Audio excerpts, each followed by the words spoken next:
হরে কৃষ্ণ রাধে রাধে। তো আজকে আমরা চলে আসছি শ্রীধাম মায়াপুর কীর্তন মেলার, সেখানে 2 দিন বা 3 দিন হতে যাচ্ছিল।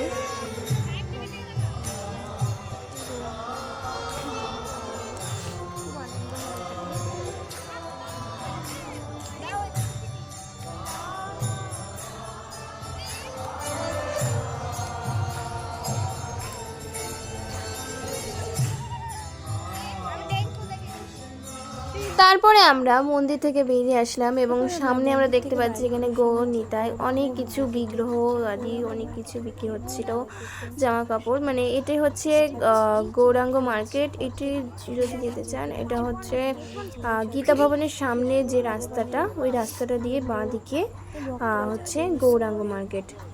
তো এটি দোলের সময় মানে কীর্তন মেলা থেকে শুরু হয় এই গৌরাঙ্গ মার্কেট। তো দুপুরবেলা হয়ে যাচ্ছিল, তাই সেই সময় বেশিরভাগ দোকান বন্ধ ছিল, কিন্তু রাত্রেবেলা এটি একটা অপূর্ব দৃশ্যময় পরিবেশ তৈরি করে। তো আমরা সামনে দেখতে পাচ্ছি এখানে অনেক কিছু বিক্রি হচ্ছে, যেমন গোপী ড্রেস। বিশেষ করে এখানে অনেক রকম গোপী ড্রেস ছিল, আমার তো খুবই পছন্দ হচ্ছিলো, মনে হচ্ছে সব কটাই নিয়ে নিই। আর আমরা এখানে দেখছি এই যে এখানেও গোপী ড্রেসেরই দোকান। তো আমার ভাই ও রেগে যাচ্ছিলো। আর এখানে মানে ভক্তদেরই বেশিরভাগ জিনিস, ভগবানের এবং ভক্তদের, যেমন এখানে ভগবানের কত অলংকার, ড্রেস। তারপরে এখানে দেখছি কি সুন্দর প্রভুপাদের মন্দির, খুব সুন্দর লাগছিল মন্দিরগুলো দেখতে। আর এখানে ইনি সুগন্ধি বিক্রি করছিল, কিন্তু রেটটাও অনেকটা বেশি ছিল, তাই এখানে জিজ্ঞাসা করেছিলাম রেট কত। তো এখান থেকে কিছু নেওয়া গেল না। তারপরে আমরা দেখলাম যে দোকানগুলো বেশিরভাগ দোকানই বন্ধ, কিছু কিছু দোকান ওখানে খোলা আছে।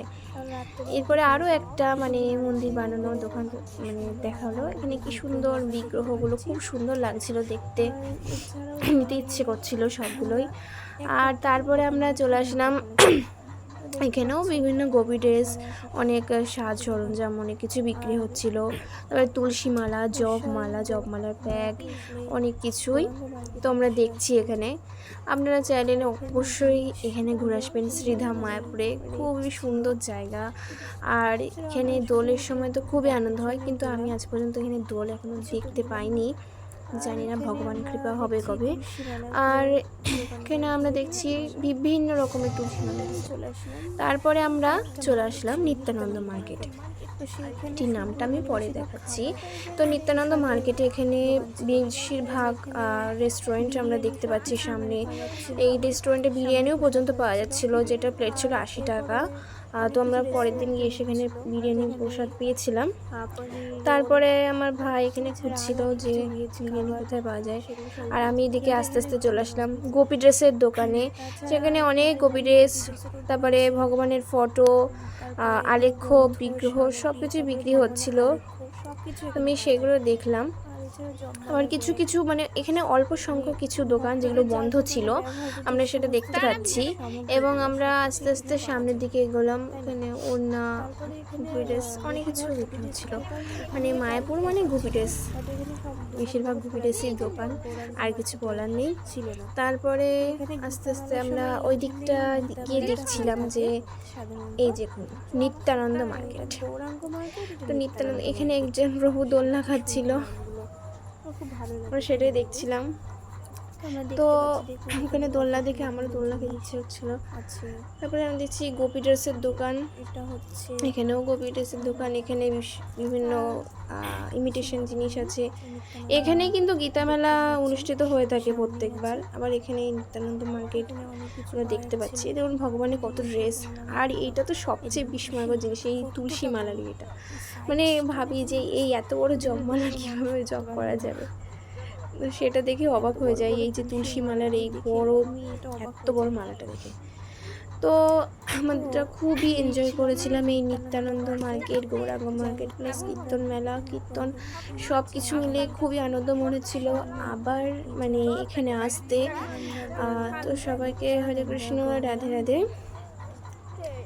তো ভিডিওটা অবশ্যই লাইক করে দেবেন, যদি ভালো লাগে সাবস্ক্রাইব করবেন। আমি কারো কিছু জোর করবো না। হরে কৃষ্ণ। তো আপনার সঙ্গে বলতে বলতে আমরা আমাদের ভগবানের ইচ্ছা তাই আমরা আবার শেষের দিনকে কীর্তন মেলায় চলে গেলাম মায়াপুরে।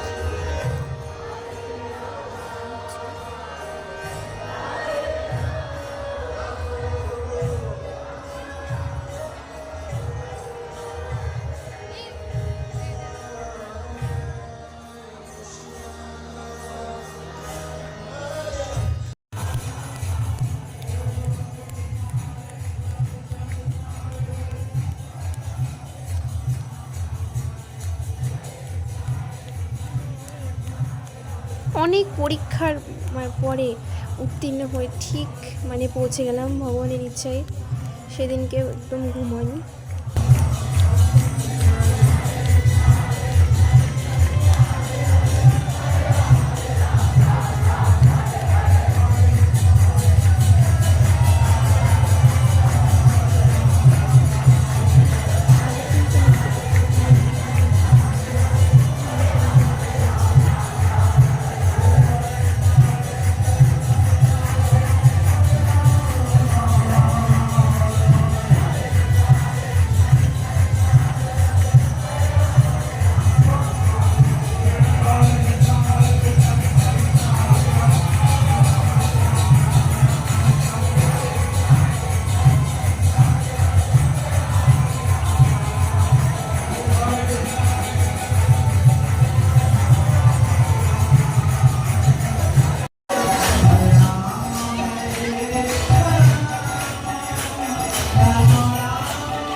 हरे कृष्ण राधे राधे हरि बोल, हरे कृष्ण हरि बोल।